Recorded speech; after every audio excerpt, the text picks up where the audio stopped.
Ako siguro sa Orange, naisip ko si ano eh, si Shuvi naman. Hmm.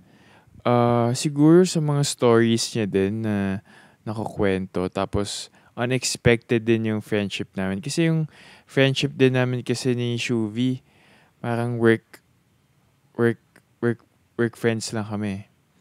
Parang, Dati. oo dati. Tapos, nung nakilala ko siya, ewan ko na-move lang din talaga ako kung paano tumakbo yung buhay niya. Tapos, ngayon, and kung ano din yung mga advices niya sa akin about life, na alam mo yun, taas-baba naman talaga buhay eh. Pero siya, alam mo yun, nung kinakwento niya yung buhay niya, parang proof siya na kahit anong mangyari sa'yo, anything is possible. Parang kumbaga ganun.